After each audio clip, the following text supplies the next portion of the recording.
The wooden rifle box hit the dust at Prosperity Gulch with a thud that turned every head on the boardwalk, and the girl who set it down there was not what anyone in that Nevada mining town had expected to step off the afternoon stage. Lynn Way Finn was 22 years old, dressed head to toe in black, from the flat-brimmed cowboy hat pulled low over her eyes to the polished boots that had clearly seen more careful attention than most men's Sunday suits.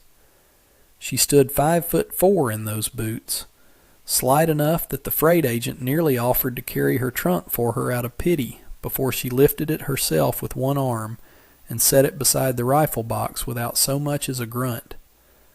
The town had been expecting a mail order clerk for the assay office, on account of a letter from San Francisco that mentioned a Miss Lynn Way Finn, possessed of excellent penmanship and a diligent nature. Nobody had mentioned the rifle box, or the way she surveyed the street like she was pricing every man on it for trouble. "You lost, miss?" The man who said it was named Bart Guttridge, foreman of the Silver Crown mine, and a man who considered himself the unofficial mayor of Prosperity Gulch, on account of owning the only two-story building in town. He had a way of standing that took up more space than his body needed, thumbs hooked in his belt, chewing tobacco slow like he had all day to look a person over. "Chinese girls in this town cook or they wash.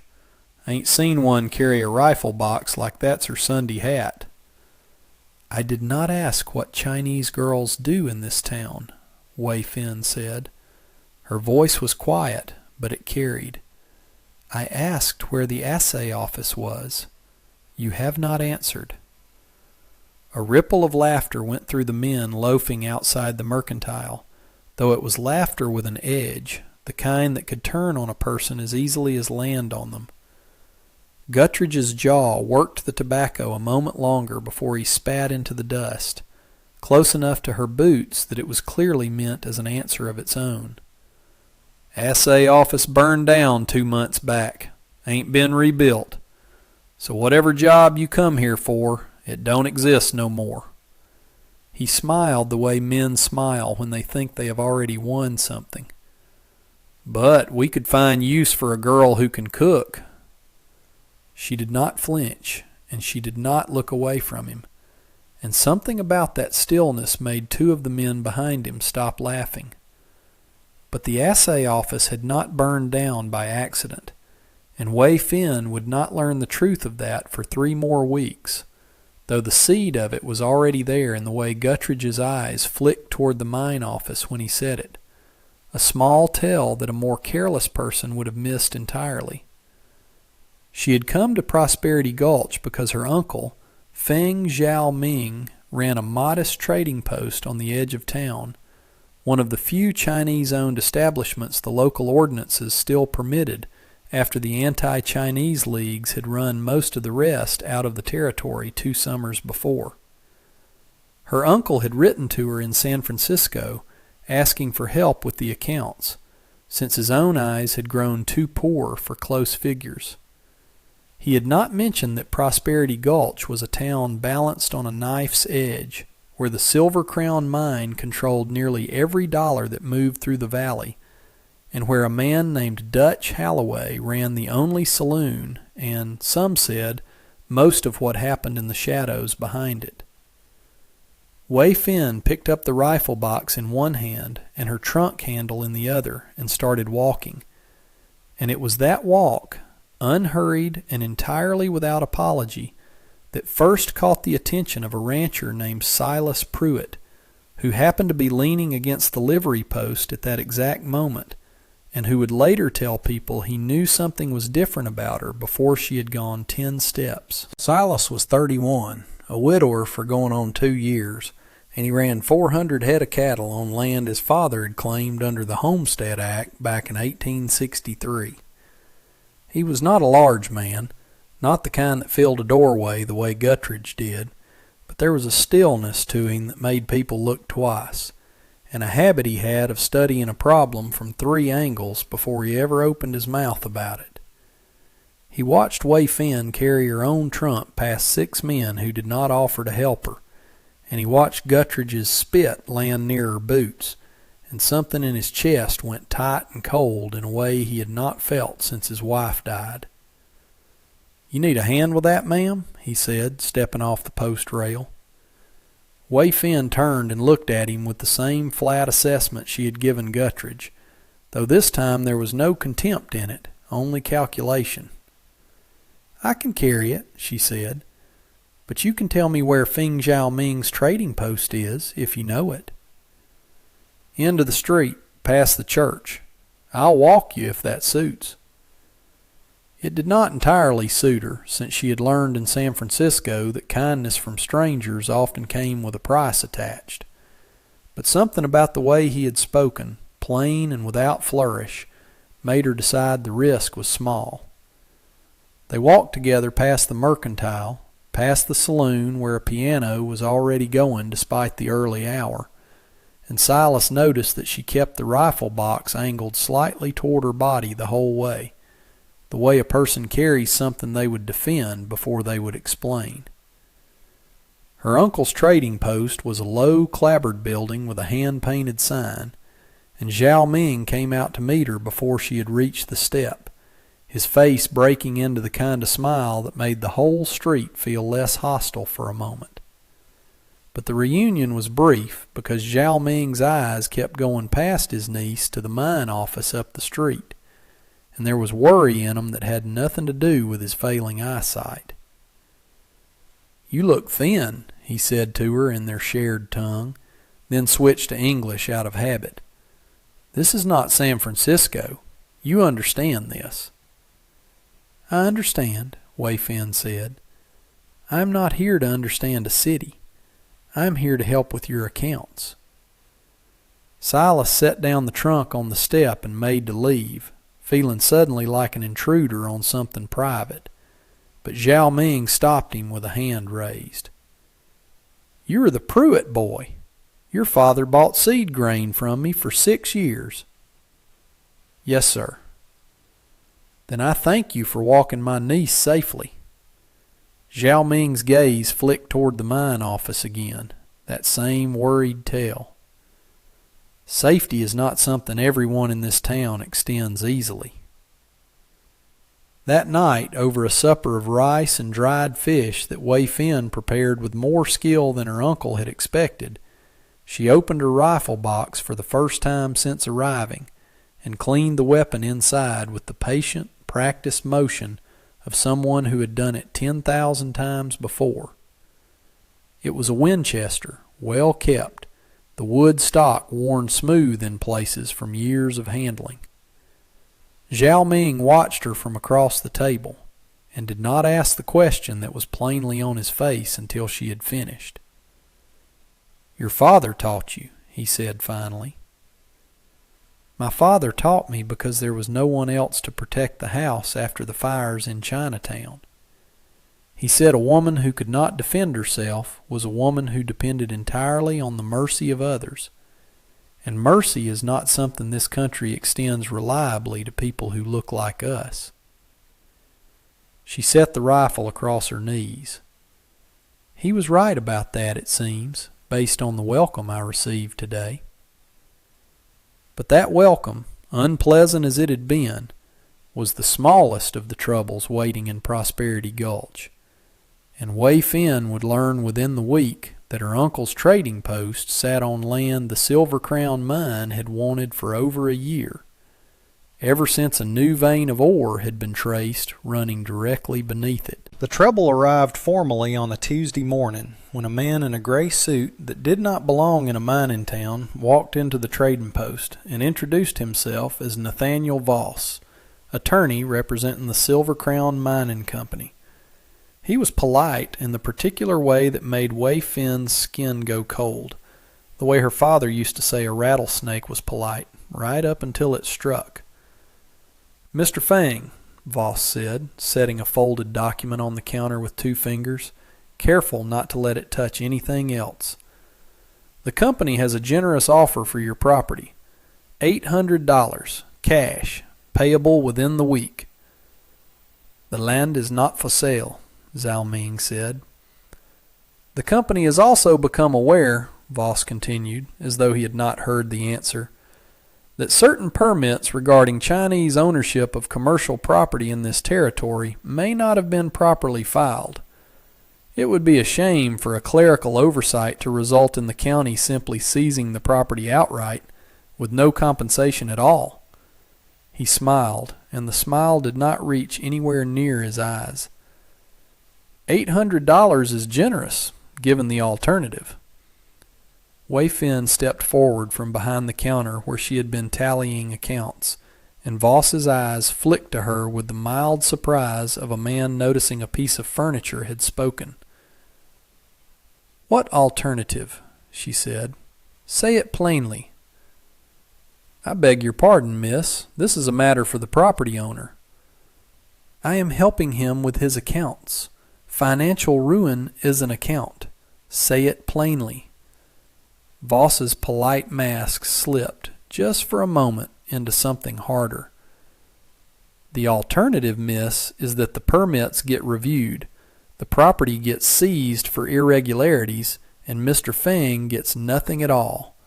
Whereas $800, taken today, keeps him solvent and keeps this unpleasantness from becoming a legal matter that would take years and money he does not have to fight."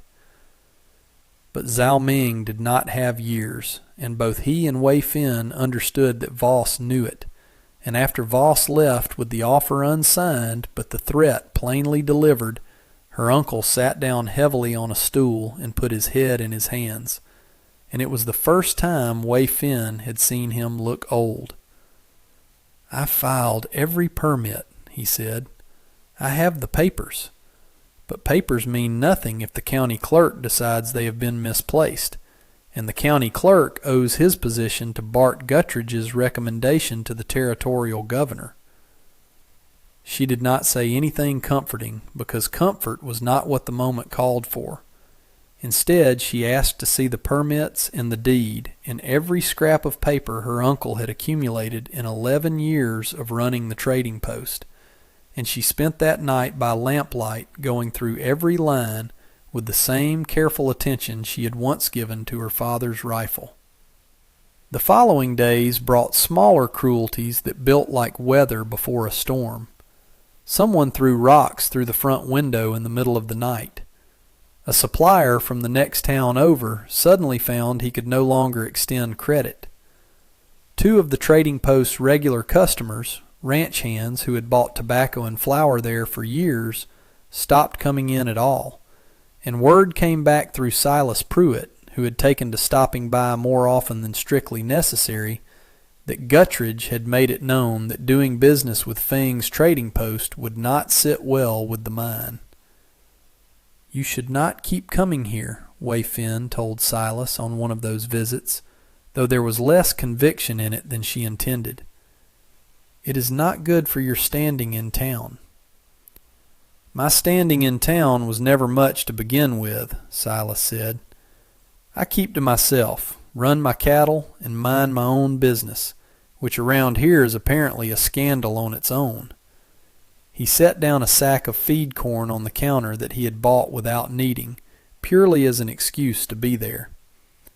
"Besides, I don't much care for how Guttridge does things. Never have. He's been trying to run small operators out of this valley since he took over the Silver Crown, and your uncle's just the latest. Why do you care what happens to us?"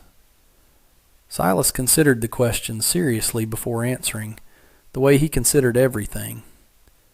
"Because I watched you carry your own trunk down that street while 6 men stood around doing nothing, and I watched Guttridge spit at your boots. And something about that has stuck with me since. I don't like bullies. My father taught me that. Same as your father taught you to shoot, I'd wager." But the true test of what Wei Fin had been taught came 2 weeks later, on a hot afternoon in late July, when 3 of Guttridge's mine hands rode into town with the clear intention of making an example of the trading post. They were drunk on the mine's whiskey ration, loud, and one of them, a broad man named Ezra Colt, had taken it upon himself to be the instrument of that example. He rode his horse directly up onto the boardwalk in front of Fing's trading post, an act that in itself was a kind of violence, the animal's hooves splintering the wood planks and sending shoppers scattering. "Heard this shop's for sale," Colt shouted, loud enough for the whole street to hear. "Heard the owner's too stubborn to see reason. Maybe we ought to help him see it." He drew a pistol, not aiming it at anyone directly, but firing it once into the air above the trading post sign, the sound cracking across the street and sending a flock of pigeons scattering off the church roof. It was a warning shot, meant to frighten, and it worked on nearly everyone who heard it. Jiao Ming came out from behind the counter, pale-faced, and the two customers inside ducked toward the back room. But Wei Fin did not duck. She had heard the horse's hooves change rhythm on the boardwalk before the shot ever came, had recognized the particular unsteadiness of a mount ridden by a drunk man, and by the time Colt fired his pistol into the air, she was already moving toward the rifle she kept behind the counter for exactly this kind of afternoon. She stepped out onto what remained of the boardwalk with the Winchester held level and steady, and something in her stance, the complete absence of tremor in her hands, made even the two men flanking Colt go quiet. "Get down off my uncle's boardwalk," she said. Colt laughed, though it came out less certain than he intended. "You gonna shoot me, girl? Over some splintered wood?"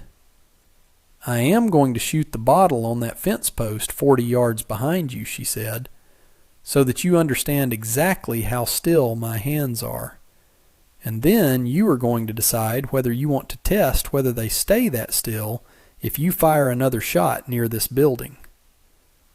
Before Colt could answer, she raised the rifle in one smooth motion and fired, and the bottle on the distant fence post exploded into fragments, the whole action taking less than 2 seconds from raise to shot. The crack of it echoed down the street, and in the silence that followed, 3 of Prosperity Gulch's citizens who had come out onto their porches to watch the commotion found themselves staring at the Chinese girl in the black hat with an expression that was no longer contempt. Colt's horse startled sideways off the boardwalk, and he had to fight the reins to keep his seat, which cost him whatever dignity the moment had left him. "This ain't over," he muttered, but he said it while already turning his horse away, and that told everyone watching who had actually won the exchange. But it was not over, and both Wei Fin and Silas, who had watched the entire scene from across the street with his hand halfway to his own sidearm, understood that Colt's retreat was a delay, not a surrender. Guttridge would not let a public humiliation like that stand unanswered, and the mine's resources, backed by Voss's legal maneuvering and the county clerk's compliance, were considerably larger than one trading post's ability to withstand them. That evening, Silas came by the trading post not to buy anything, but to sit with Wei Fin and her uncle on the small porch out back, away from the street, where the summer air had finally cooled enough to breathe easy. Jiao Ming excused himself early, claiming tiredness, though Wei Fin suspected he was giving them privacy he thought they wanted, and for once she did not correct him. "That was a hell of a shot," Silas said. 40 yards off a startled bottle after a man fired a pistol near you." "It was not difficult. My father made me practice under worse conditions than that. He used to have me shoot while he shouted at me, or while someone banged pots together, so that fear would never be an excuse for a bad shot." She looked out at the darkening ridgeline beyond the town. "He said a woman alone in this country needed to be better than good. Good gets you killed. Better than good gets you left alone." "He sounds like he loved you fierce." "He is dead now," she said, and something in her voice went flat and careful in a way that told him not to press further just yet. 3 years. Fever, not violence, which was almost a disappointment given how hard he trained me to survive violence. Silas did not offer the kind of hollow comfort that people often reached for in such moments. Instead, he sat quietly with her for a while, and then said, "My wife died in childbed complications 2 years back this September. Not childbirth itself. There was no child. Just complications that the doctor in the next county couldn't fix in time. And I rode for 6 hours to fetch him, and it wasn't enough." He turned his hat over in his hands. "I don't tell people that. Don't know why I'm telling you." "Because grief recognizes grief," Wei Fin said, "even when it wears a different face." They sat together a while longer, and something passed between them in that silence, unspoken but real, the particular understanding that grows between two people who have both learned that loss does not ask permission before it arrives. But the quiet did not last. 3 days later, Nathaniel Voss returned to the trading post, this time with the county clerk in tow, a nervous man named Otis Pemberton, who would not meet Zhao Ming's eyes. Voss produced a document declaring the permits for the trading post void due to what he called irregularities in the original filing, and announced that the property would revert to county control within 30 days unless the $800 offer was accepted immediately, a sum that had now, Voss noted with something close to pleasure, been reduced to $500, given the delay and inconvenience Mr. Feng had caused the company. Wei Fin demanded to see the specific irregularity in question, and Pemberton, sweating despite the mild afternoon, produced a filing date that differed by 2 days from the copy her uncle had kept in his own records, a discrepancy so small it could only have been manufactured deliberately. "This is fraud," she said. "This is a clerical matter," Voss said smoothly, "and clerical matters are decided by the county, not by shopkeepers or their nieces." That night, Wei Fin did not sleep. She sat with her uncle's records spread across the table and worked through every document by lamplight, searching for anything that might prove what she already knew to be true, that the discrepancy had been added after the fact. She found it near dawn, a faint difference in the ink between the filing date and the rest of the page, visible only when held at an angle to the lamp, evidence of a later addition to a document that should have been uniform throughout. But evidence meant nothing if the only people empowered to judge it were already bought by the mine. And this was the wall Wei Fin and Silas discussed the next morning, walking the fence line of his ranch where they could speak without the whole town listening.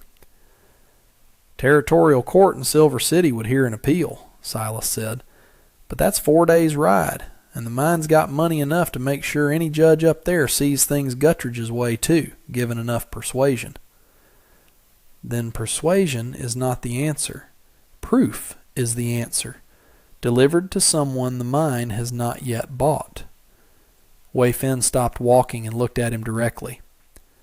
"Does the marshal in this territory answer to Guttridge, or does he answer to the law?"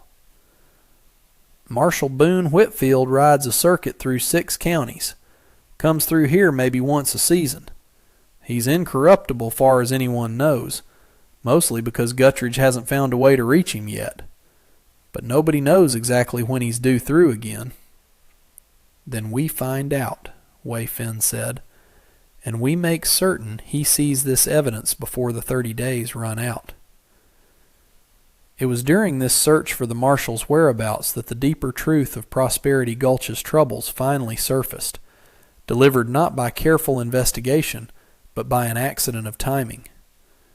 Wei Fin had gone to the telegraph office to send an inquiry to the Territorial Marshal's Service, and while waiting for the operator to finish another transmission, she overheard 2 mine clerks discussing, in voices they assumed were private, the real reason behind Guttridge's urgency regarding the trading post land. The new ore vein beneath the property was not merely valuable, It was, according to the assay reports Guttridge had been suppressing for months, potentially the richest strike in the entire territory, worth not thousands, but potentially hundreds of thousands of dollars. Guttridge had been quietly buying up surrounding claims for a year under false names, precisely so that no one, including the mine's own investors back east, would understand the scale of what he was accumulating for himself.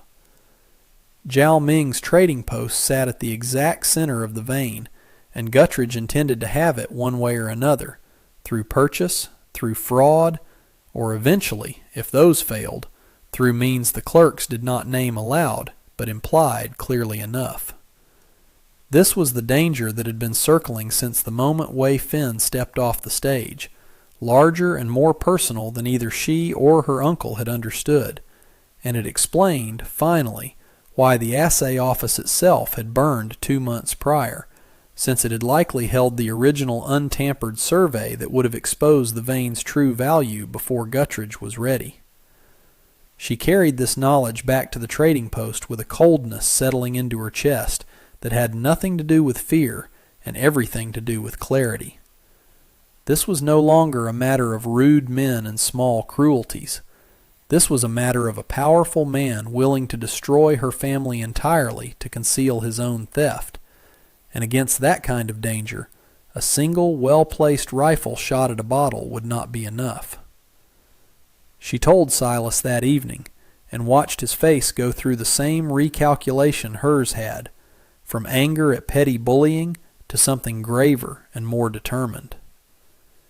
"If Guttridge finds out what you overheard," he said, "he won't wait 30 days.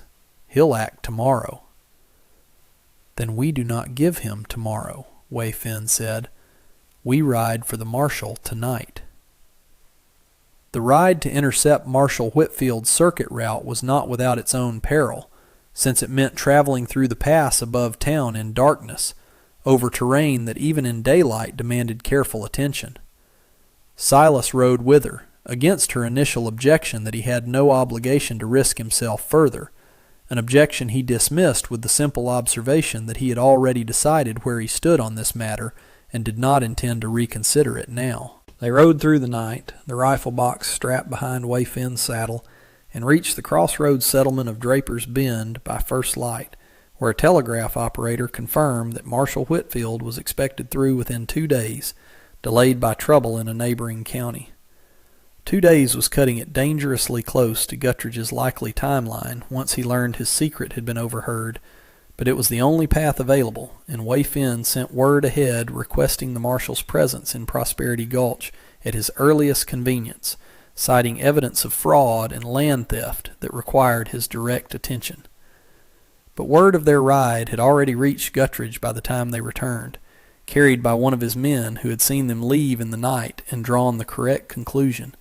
And when Wei Fin and Silas rode back into Prosperity Gulch the following afternoon, exhausted and dust-covered, they found the trading post surrounded by 4 of Guttridge's hired men, with Guttridge himself standing on the very boardwalk Colt had ridden his horse across weeks before.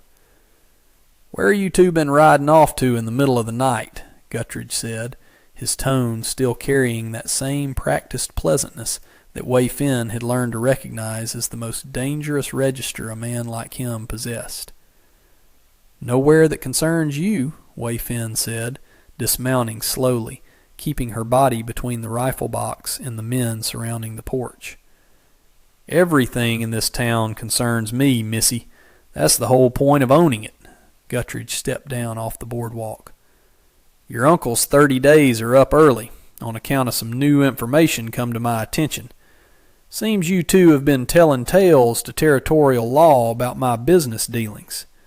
That's a serious accusation. Serious enough that I think it's time this matter got settled today, one way or another." Jiao Ming appeared in the doorway of the trading post, his face pale but his spine straight, and Wei Fin understood in that moment that her uncle intended to stand beside her regardless of what came next, and something in her steadied at the sight of it. "You are going to have to explain to Marshal Whitfield," she said, why an untampered survey of that ore vein went missing when the assay office burned, and why you have been buying up claims under false names for the better part of a year. He arrives within 2 days. You could wait for him and answer for it honestly. Or you could do what you are clearly considering doing right now and add a much larger crime to the smaller ones you have already committed.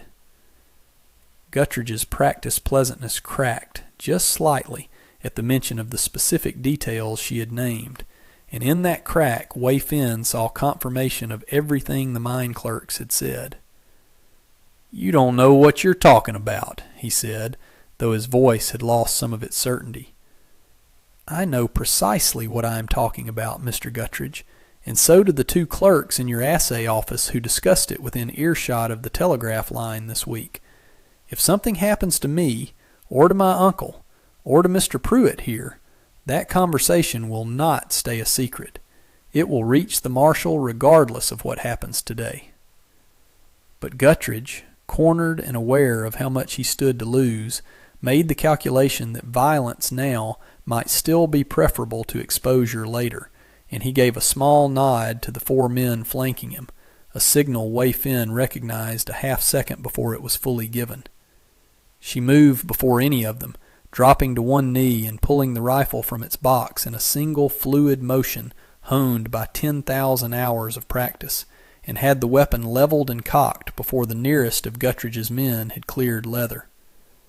"The first man who draws," she said, her voice utterly level, "loses that hand before he loses anything else. I have already demonstrated I do not miss." The standoff held for 3 full seconds that felt considerably longer, every person on that boardwalk calculating the odds of the moment. And it was Silas who broke the stillness, not with violence, but with words. Stepping forward with his own hand resting on his sidearm, but not yet drawn. "Guttridge, half this street's watching right now," Silas said. "You open fire on an unarmed shopkeeper and his niece in broad daylight in front of witnesses, and there ain't no amount of bought clerks or false permits going to save you from that. Marshal's already coming. You start a killing today, you'll hang for it, regardless of how the mine's books look." It was not courage alone that made Guttridge lower his hand, but the cold arithmetic of self-preservation. The sudden recognition that murder in front of a dozen witnesses was a far more certain path to the gallows than land fraud ever would be. He held Wei Fin's gaze a moment longer, some last flicker of pride refusing to be the first to look away, but eventually he stepped back and gestured for his men to stand down. "This ain't finished," he said, echoing Colt's words from weeks before, though this time there was less bluster in it and more genuine uncertainty. "It will be finished," Wei Fin said, lowering the rifle but not fully relaxing. "In 2 days, when the marshal arrives and reads what I have prepared for him." Marshal Boone Whitfield arrived on schedule 2 days later, a broad-shouldered man of perhaps 50 with a weathered face and the deliberate manner of someone who had seen enough frontier trouble to no longer be impressed by bluster. Wei Fin presented him with the forged permit document, the discrepancy in the ink visible when held to lamplight exactly as she had discovered it, along with a written account of what the mine clerks had discussed regarding the ore vein and Guttridge's use of false names to acquire surrounding claims. She had also, in the 2 intervening days, quietly gathered corroborating statements from 2 of the ranch hands who had previously stopped patronizing the trading post, men who admitted, once assured Guttridge's grip on the town might finally be loosening, that they had been explicitly threatened with dismissal if they continued doing business there. The marshal's investigation moved with the unhurried thoroughness of a man who intended to make his case airtight before he made a single arrest, and it took most of a week, during which the whole town watched with the particular tension of people waiting to see which way the wind would finally settle. But when Whitfield finally acted, he acted decisively, arresting Bart Guttridge, Nathaniel Voss, and the county clerk, Otis Pemberton, on charges that included fraud, arson related to the assay office fire, and attempted extortion, with additional charges likely once the territorial investigators finished tracing the false names on the surrounding claims. The Silver Crown Mine's eastern investors, once informed of the scale of Guttridge's private scheme to conceal the ore veins' true value from them, moved quickly to install new management. And within that new management's first official act was a formal, written apology to Zhao Ming, along with confirmation that the trading post's permits had always been valid and would remain undisturbed. 3 months passed after that reckoning, and Prosperity Gulch in the early autumn looked like a different town than the one Wei Fin had walked into that first hot afternoon in July. The trading post had a new coat of whitewash on its clapboard front, purchased not out of necessity but because business had tripled once word spread of what Zhao Ming's niece had done, and people who had once avoided the shop out of fear of the mine's disapproval now came specifically because they respected the family that had stood against it. Zhao Ming's eyes had not improved, but his spirits had, and he had taken to sitting on the front porch each evening greeting customers by name, a habit he had abandoned during the worst of the trouble. Silas Pruitt had become a fixture at the trading post in a manner that no longer required the pretense of unnecessary purchases, and the town, having watched the entire saga unfold on its own streets, had long since stopped whispering about the rancher and the Chinese girl in the black hat, mostly because nobody with any sense wanted to be caught saying something within earshot of either of them. Their courtship had proceeded the way most things about Wei Fin proceeded, without excess sentiment, but with unmistakable steadiness, built on shared suppers and quiet evening walks along the fence line, and the particular ease of two people who had already weathered something together and found each other worth keeping afterward. On a warm evening in late September, Silas asked her to marry him on that same back porch where they had first spoken of grief, and he did it plainly, without flowery speech, holding out a plain gold band that had belonged to his mother rather than his late wife, a distinction he made clear before she could even ask. "I'm not looking to replace anything," he said. "I'm looking to build something new, with you, if you'll have it." Wei Fin considered the offer with the same careful attention she gave everything, and then said yes, in the same steady voice she had used to face down Ezra Colt and Bart Guttridge alike, though this time there was warmth threaded through the steadiness that had not been there before. They were married in October, in a small ceremony at the trading post with the whole town in attendance, including, to everyone's quiet amusement, 2 of Guttridge's former hands, who had come specifically to apologize to Zhao Ming for their part in the earlier troubles, and had ended up staying for the celebration. The rifle box sat, as it always did, near the door of the trading post, no longer a curiosity that marked her as strange, but a fixture the whole town had come to associate with the woman who had proven, in the plainest terms the frontier understood, that competence did not ask permission from anyone's expectations. Wei Fin kept that Winchester clean and ready for the rest of her years in Prosperity Gulch, not out of fear any longer, but out of the same quiet discipline her father had instilled in her, the understanding that a person capable of defending what mattered to them rarely needed to prove it twice.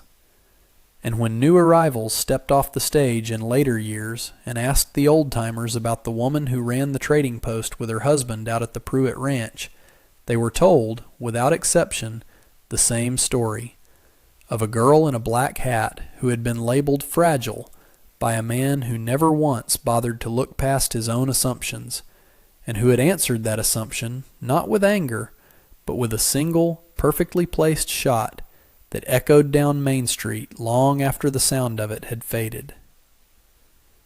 And that brings us to the end of this one. If you stayed with me all the way through, thank you. Stories like this one only get told because folks like you sit down and listen. If you liked what you heard, go ahead and hit that like button. And if you want more stories from the old frontier, subscribe so you don't miss the next one. Until then, take care of yourself, and thanks again for being here.